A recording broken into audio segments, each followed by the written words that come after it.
Hey everyone, Steve here with Phantom History. Thanks so much for checking us out on YouTube, and if you enjoy our content, make sure you subscribe. Hey everybody, Steve here in the Phantom History House Library, and I'm really excited about this conversation I'm going to have with Tory Westhoff, who is the owner of a haunted mortuary in Kansas. We're going to talk a little bit more about its history and how it got its name Sleeper, but before we do that, I want to introduce Tory and say thank you, Tory, for joining me for this episode. I appreciate it. You're welcome. Thank you for having me. I like the opportunity. I Oh, appreciate it. of course. Tell me a little bit about yourself and where you're located and this new venture you're creating there in Kansas. Yes. So, well, I was going to say my name is Tori, but clearly we already know that. But I live in Southeast Kansas. I've lived here all of my life. I have been in the paranormal for, well, basically my whole life. I grew up in a haunted house. I was the only person that experienced things in that home, and that's kind of what led me to where I'm at today and my interest in the paranormal. I'm an author of 8 published books. I do deep dives into the history of locations, and I find basically every documented death I can find on property, and then I put that in a format for paranormal investigators to use as a tool on their investigations. I've done just regular investigating with my friends. I've dabbled in, I'm kind of a jack of all trades, so to speak. I wear many hats. I'm not saying that I look good in them or that I'm good at it. But so this was kind of the next step for me, was to find a haunted location, or basically a location that I could jive with or that I connected to, and basically bring that forward for the public to enjoy as well. Because memorializing the dead is a huge thing for me. I believe that we are all important and we all leave legacies, no matter how big or small. Mhm. And it's just always been something that's been kind of the forefront of everything that I do, or I try to make it be. Sometimes that's not the case, but you can't make that instance in everything, I guess. But Well, yeah, you said that you've always been, involved in the paranormal. yeah, And you said you were raised in a house that had some spiritual activity. Do you yeah. consider yourself like a paranormal investigator? Are you an empath? Are you psychic? What, how Um, do you I label yourself? consider myself an investigator. I Okay. do have, like, I would say that I do have ability. I'm not saying I'm good at it. But I also think that once you open yourself up to the paranormal, really, most people are sensitive, I guess, in a regard, because you start to pick up on the feelings when things feel different, like when the air feels different, when the pressure feels different. I think that we all kind of fine tune just the normal senses that we have, and we use that as a tool ourselves in investigating the locations that we visit. Now you're creating a location and actively inviting people to come investigate it, and that Yes. is with the sleeper, haunted sleeper mortuary there Yes. in Kansas.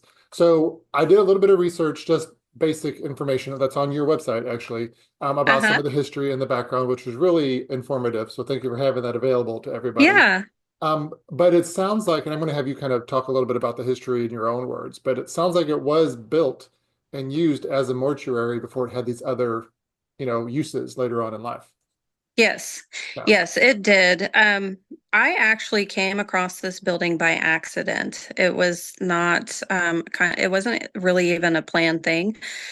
Now me looking for a location was a planned thing. That's something I've been doing for probably about the past 5 years or so. I've been actively looking for a location just to have as my own. I was pulling up my website because I mean, I know the history by heart, but just in case I run into a bump. 'Cause- Well, there's a lot of history in a building that old. There is. So sleeper mortuary, I people think that it's like a play on words, like sleeper, the dead, but it actually is just an amazing surname. Like, Right.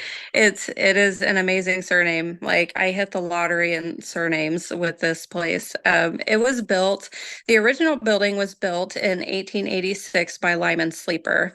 And he was one of the first, if not the first, mortuary in Iola, Kansas. Now, Iola, Kansas is like a little teeny tiny Kansas town. I want to say like the current population is around 3,000. So you can only imagine what it what it was prior to that. Um, but yeah, it operated as a funeral home with Lyman Sleeper, and when his sons got old enough, they kind of participated in the family business. Now, an interesting tidbit, back then, a lot of funeral homes were also furniture stores. So it was Sleeper Mortuary and Furniture, or Sleeper's Furniture and Mortuary.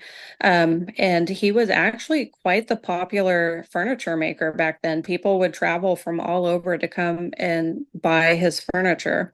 Now, that was a common thing, and I mean, I don't have any facts to back this up, but I just kind of speculate that the reason why they were like that was because they made their own coffins.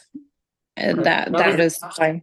I was gonna say that because I know like in the Wild West days that happened a lot because you had the undertaker who made the coffins, but can also make Mhm. you a lovely table. Yeah, So right, right. Yeah. So, I mean, it was no different for this mortuary. And so he and his son, A.R. Sleeper, he went by Alan. They ran this mortuary and the furniture store. I do have a picture on my website that was taken out of a newspaper from way back then, and it's kind of creepy. But in this picture, Lyman Sleeper is he's standing in front of the white bed frame. Like if you on the history page, that first picture that pops up that you probably saw, he is the one standing in front of the white bed frame with the suit and the bow tie. And then on the caption for the newspaper, it said his son A.R. Sleeper was to his right. So I think that is to the left of the photograph. And they kind of look like they're dressed the same. I don't know who the other fellers are in there, but yeah, that is the only picture that I've found of Lyman Sleeper, and you can't even see him that well. Oh, But yeah, they operated this funeral home, and in 1915, the original building burnt down. And the estimated loss back then was like $20,000 in 1915. That was a lot of money. That right. was an astronomical amount of money. I don't know what it would translate to today's values, but I can only imagine that it would be a lot. But my building was built directly next door to the original building in around 1920. It's according to like the documents that I've seen, it was 1920, but it could have been prior to that. And then it operated out of there until 1998 is when it closed as a funeral home. So it operated like on the same plot of land for over what it's over 100 years. Right. Yeah, And yeah, when 1998, that surprises me. Of course, that wasn't yesterday. It feels like yesterday to some of us, but it does. it's a little while ago. Um, what is because I think of funeral home, I think of, there's a basement where like the embalming happens, there's like a parlor, there's different visitation rooms. Tell me a little bit about the layout of this place, and does it still resemble a funeral home? It does. It does. So on the first floor is where all of the funeral home stuff took place. On the second floor, it is like a home. It's a four-bedroom, three-bathroom home with a full kitchen, living room, all of those things. So also like back, and I'm not really sure when the top transitioned into like a home type thing. It may have always been like that. I haven't found anything that suggests that it was or was not. So I'm not sure when that part kind of took place for that building, but they I used to live above the mortuary so that when a hospital called or the police department called and they had to go and pick up a body, that they would just go downstairs, get in their hearse, go and pick them up and bring them back. And it was more of a probably a convenience thing, I would imagine, from that rather than like coming from your home, going to your business, getting your stuff, going, the whole thing. So I'm not sure when the second place transitioned to like a living type um, portion of it. It may have always been like that, like I said.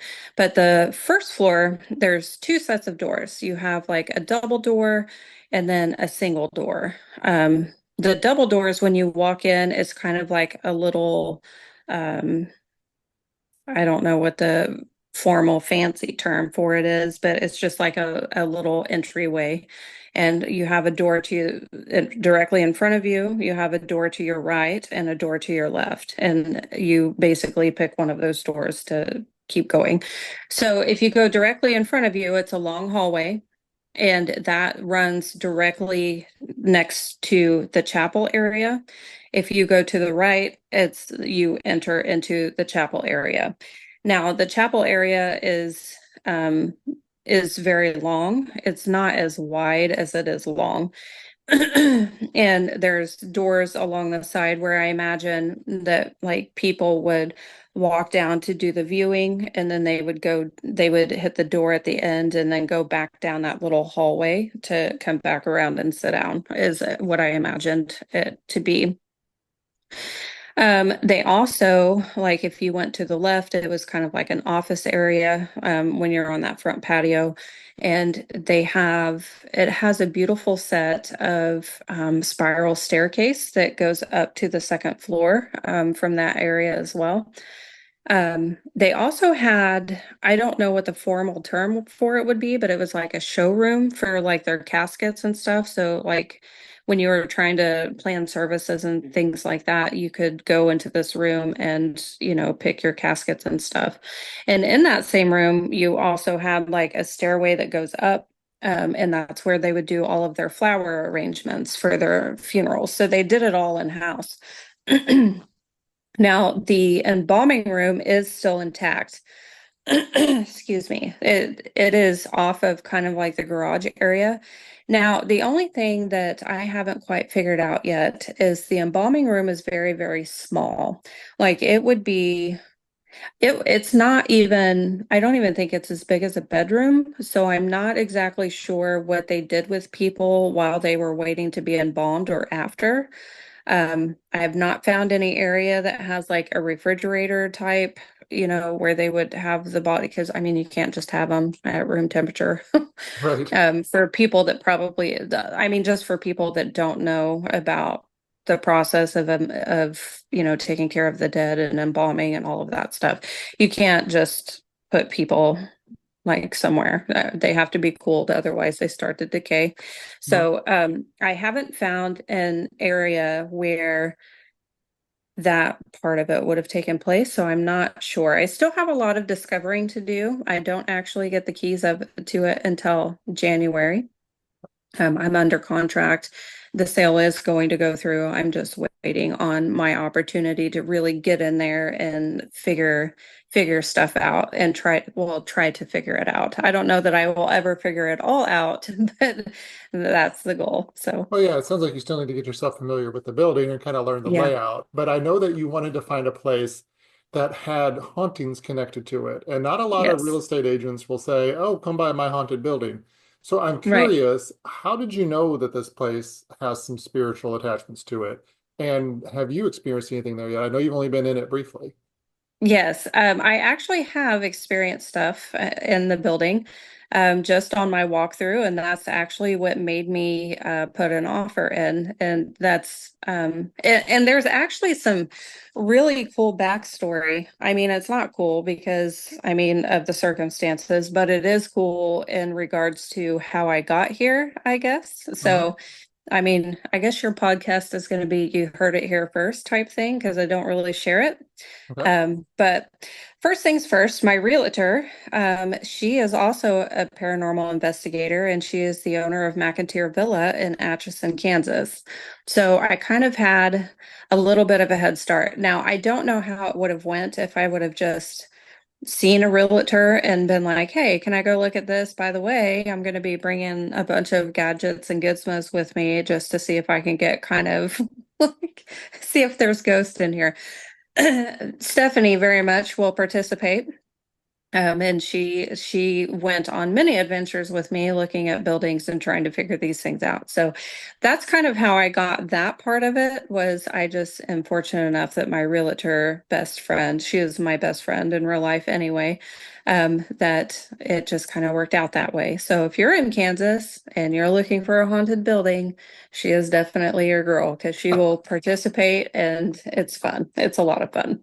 So you went into Um, the tour of the building with like paranormal equipment, is what you're saying. Um, that was the plan. Okay. However, it didn't really turn out that way. In every other building, yes, that's how it went. She would bring her DR60, Panasonic DR60, which was it's just like a little recorder thing. Most paranormal people are familiar with it, but she would bring that and I would have like my Epic box, static dome, cat balls, like portal box, the SB7, just kind of whatever we were feeling that day.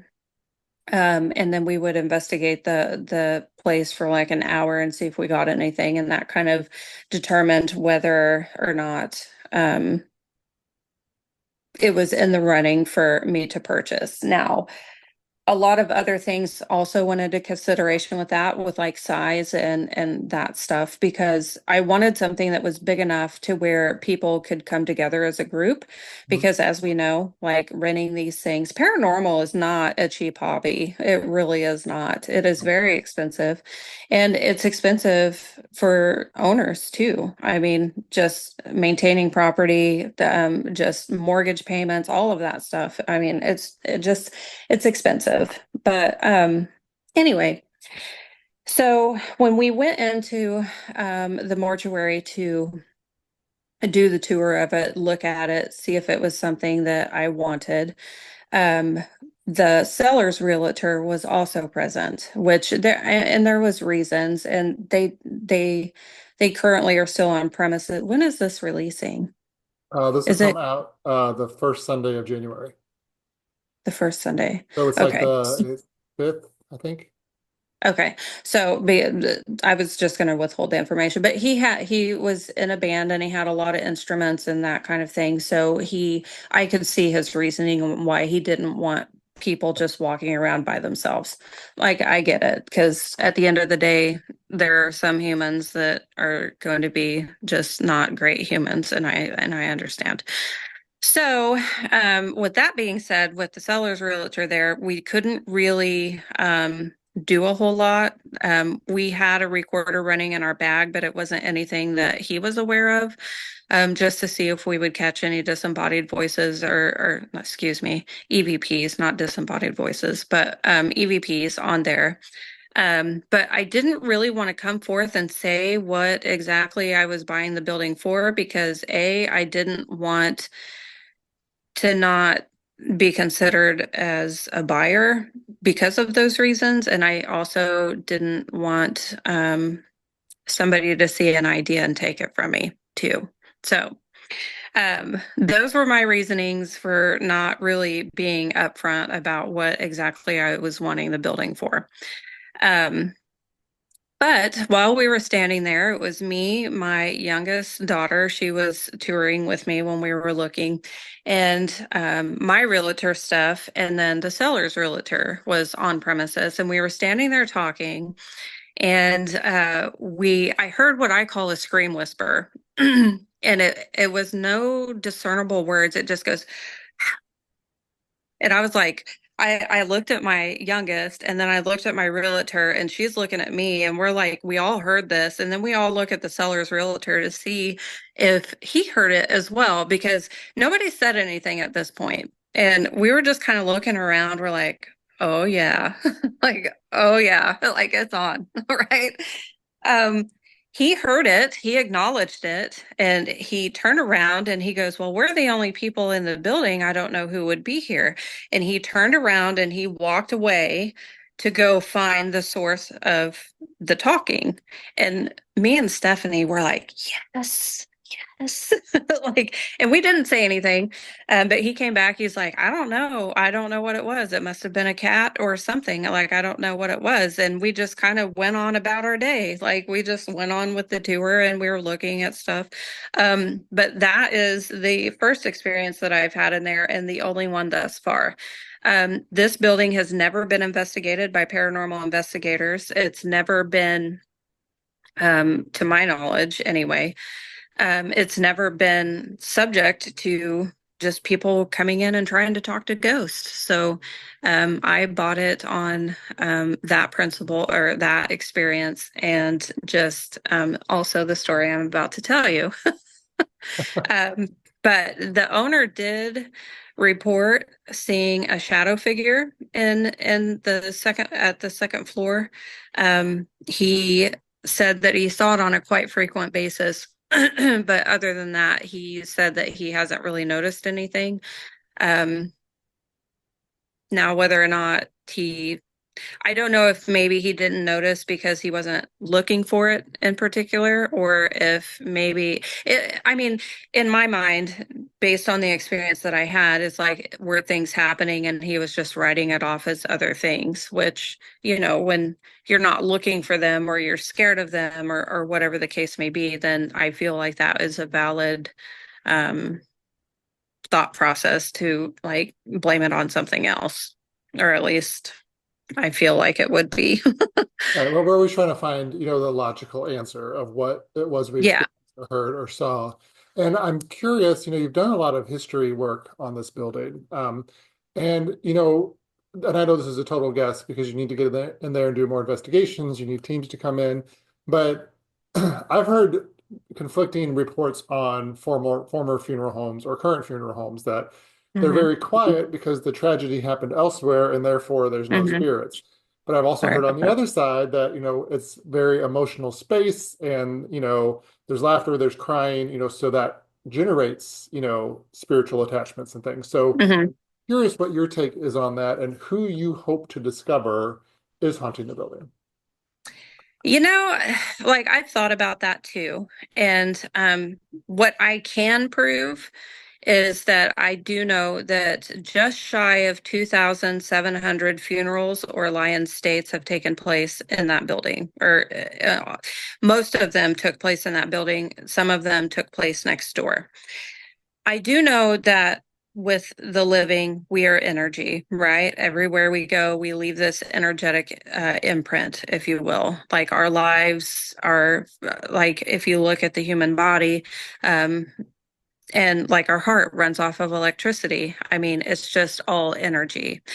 And even though the tragedy didn't happen at the mortuary itself, I feel like there are certain events in life that leave that energetic imprint. We had like back in 1918, Iola was hit really hard with the Spanish flu, and there was a lot of funerals that took place at Sleeper Mortuary because of the Spanish flu. A lot of people died. Sometimes more than one member of a single family would have funerals here. And I think that like whenever you're having services, that emotional energy that is brought into the building leaves an imprint of some sort. Now, whether that is going to be an intelligent haunting or a um, residual haunting, I think that that is what we are going to discover eventually. Now, I think that all kinds of hauntings are cool, whether they're residual or whether they're intelligent. I think they're equally as important, so to speak, because I feel like we can learn a lot on both ends of the spectrum. But also in the mortuary, you had families that lived. above the mortuary. So you also have life events, births, deaths, holidays, Christmas, birthdays, anniversaries, all of these big life events. And I mean, that in and of itself, I think also lends to the energetic pull, I guess, so to speak, or whatever you want to call it. If I had to guess who would be in the building, I think Lyman Sleeper 1000%. I And think that he would be there. he's the one who started the business. Yes. Yes. Yes. He is the beginning of the story. And I think morticians, funeral directors, undertakers, those members of society are such an important part of our society, but they're Hmm. viewed through a very unique lens because it's Yes. not a job that all of us could do. Yes. And back then, like back in, the late 1800s, early 1900s, I feel like death was kind of like an accepted, I don't know how to say it. I know what I want to say, but I don't know how to say it.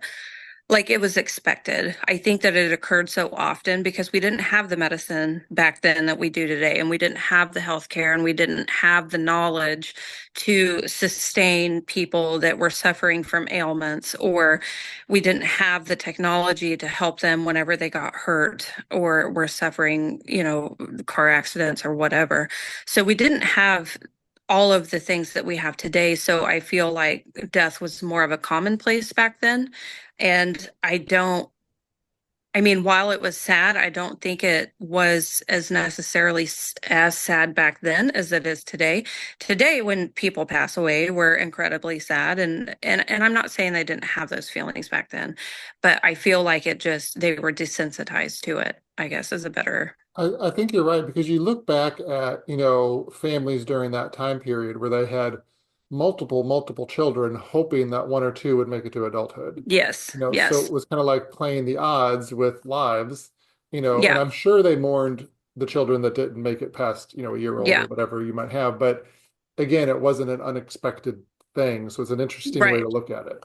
Yeah, Yeah. yeah, I think they were more desensitized to it back then whenever, it happened all the time. And, you know, I did see like during my research, there was a family and they lost their only three children to scarlet fever in 2 days. And all of those children's funerals were at the sleeper mortuary. 11 years later, the father, it was ruled as suicide. Now, my own personal thoughts of like what I read, I don't know that that was necessarily the case, but I mean, that's what they ruled it. He was found hanging with a gunshot wound in his head, but they ruled it a suicide. Whether or not it really was, I don't know. So he was hanging and he had a gunshot wound. Yes, yes. Seems a I little know, like harsh. it seems very suspicious. Like I would question it. I mean, I am questioning it. But for whatever reason, they ruled it a suicide. Now, I don't have access to the information that they had back then. Maybe there's things that they didn't publish that made that very obvious, but um, it was kind of weird. Yeah. I'm not gonna lie. And he was also a very prominent member of society too. Like he owned the bowling alley. He was a prominent person in society, a business owner or whatever. So it was kind of a weird find, I guess. But yeah, back to like the deaths and stuff. Some of the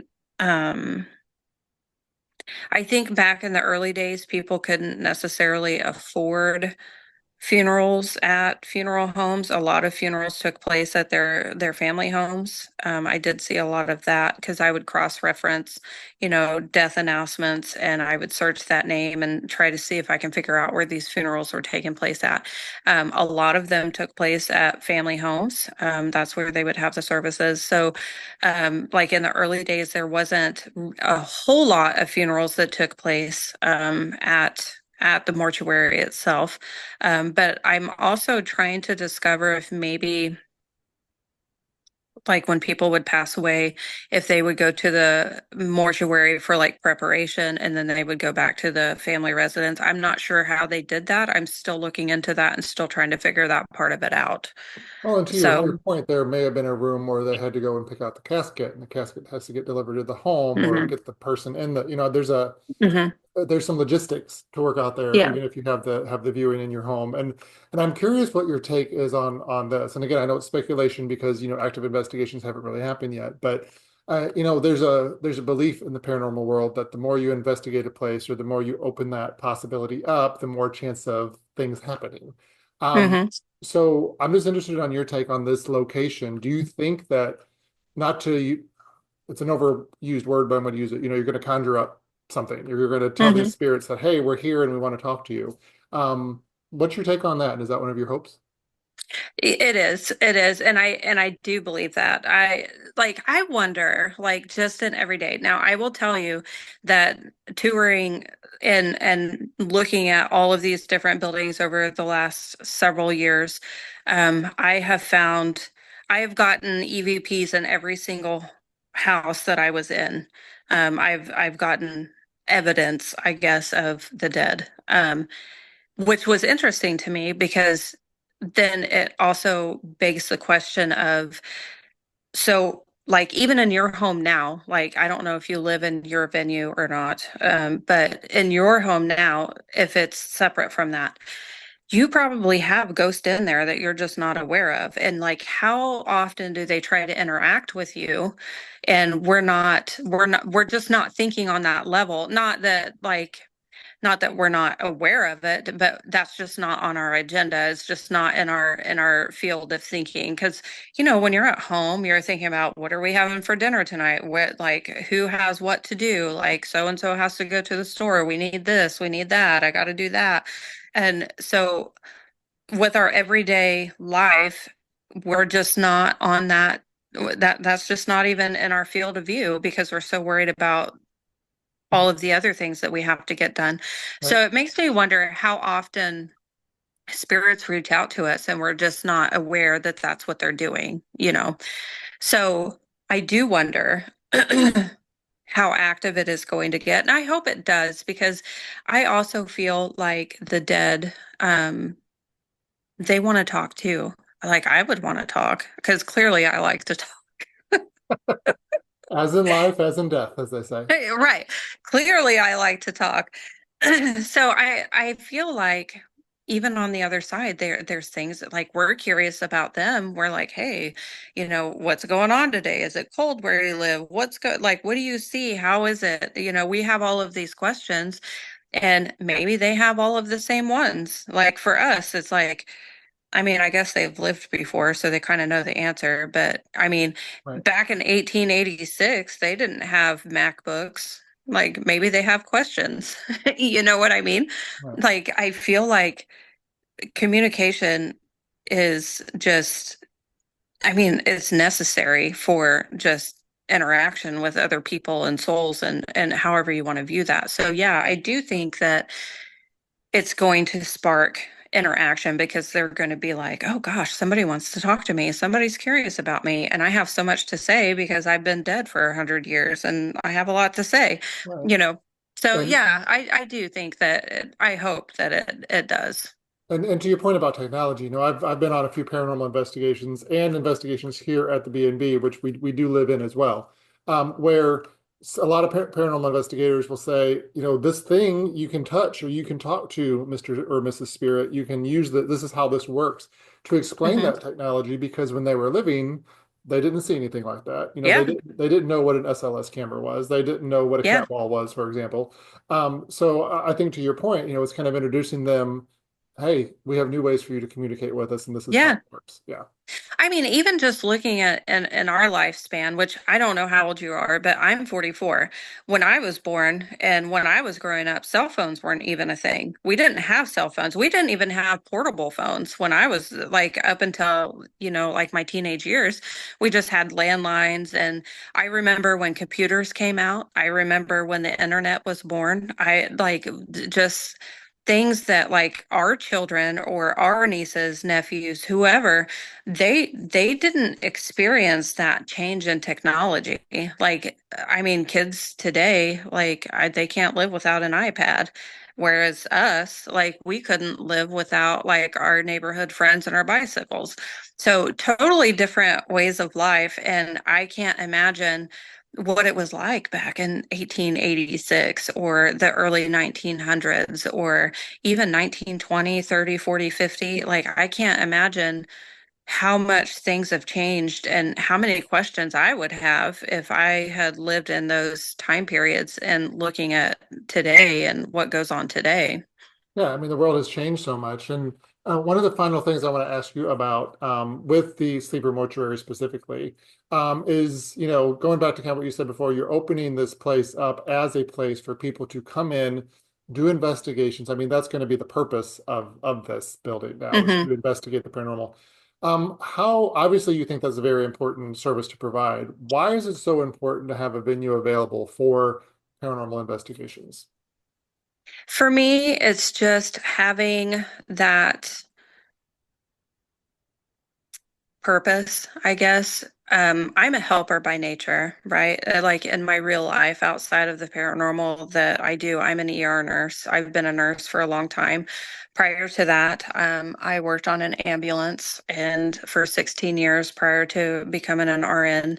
And helping people has been um, just my goal in life and my passion. And I think that the only way that we can help is by discovering and information gathering and finding out who it is that we're talking to. And I feel that also on the human side of it, like in everyday life, like we're all stressed out. We all have anxiety. We all have jobs. We all have all of these life pressures, whatever they may be, and they're individual and they're unique. And just having a place where you can go and kick back for a night or two and just do what you love and interact with people that are no longer living. The idea of it is just fascinating to me, and it's fulfilling for me to be able to put a place forth that people can do that and feel comfortable doing what they like to do in their hobby. Yeah, and I'm glad you said that because that's kind of what we do here at Phantom History House. Is while we are paranormal themed, we do think we have a couple of playful spirits, but we're a safe place to share your ghost story or your experience Yeah, because no judgment. We're yeah, part of the same community, so let's talk yeah, about what we've experienced. yeah. Before I let you go, let me know how people can make a reservation, learn more about the mortuary, get in touch with you, social media, websites, all that good stuff. Yeah, for sure. So there is a website up. It is www.sleepermortuary.weebly.com. And if you go onto the website, the calendar is available under the calendar tab, and it will tell you what nights are booked and what nights are free. And if you want to stay at the mortuary, you just fill out the little RSVP form. It sends me an email, and I get you on the calendar. There's a history tab on there that will tell you all about the history of the building that I found so far. Um, we do have a YouTube, and it's at Sleeper Mortuary.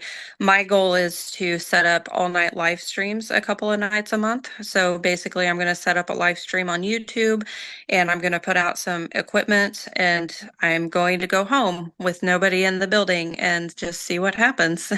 Nice. I mean, maybe we'll catch stuff, maybe we won't. We do have a TikTok, which is where I met you, and I absolutely love it. It was so cool. I've met so many cool people.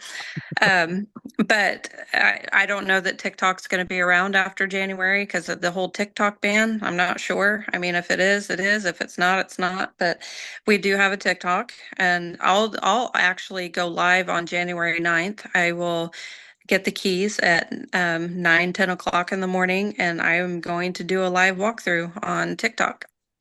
I love that. And So, there's so many ways to your point from earlier to stay connected. So whether, TikTok remains a thing or not, yeah, there's all these other avenues to stay in touch. yeah. And I am so excited for you in this venture, and thank you for offering this opportunity to people. And I Yeah. know that we're going to stay in touch because I want to hear about what people discover, and maybe we'll revisit again and do a future episode where we talk about what some of the teams have found inside that building because it Yeah. sounds like they're going to find something. Well, yeah, and I hope they do. And hopefully, eventually, I can con you guys into coming to see the mortuary. And eventually, I want to make it up to your Airbnb and see what you guys got going on there too, because it's Absolutely. fascinating. I And I that is love it. creepy. That what you heard is that is so creepy because it's indistinguishable. Um, Yeah. so yeah, absolutely. We would love to come see the mortuary, and of course, we'd love to have you down here in Florida to stay at the B&B and enjoy our creepy yet comfortable experience. And I'll even make you an omelet in the morning. So I love we, it. we balance it all. We'll tell you ghost stories and give you a nice omelet and send you out the door. But thank you for taking the time to talk to me, Tori. I really Yeah. appreciate it. Thank you to Thank everybody you. for watching. And of course, if you haven't listened to the Phantom History episode of the podcast yet, make sure you check that out. And of course, if you are watching this on the Conjuring Phantom History page, we appreciate that as well. Stay tuned for another episode, hopefully in the not too distant future, where we talk about some of the discoveries at the mortuary. And again, Tori, thank you so much for taking the time out to talk today. Thank you. Thank you so much. Thank you for having me. Absolutely. Talk to you soon. Hey, thanks so much for watching that. And remember, if you go to phantomhistory.com, you can sign up for our newsletter where you will be alerted when we have a new podcast that drops and also information about other events.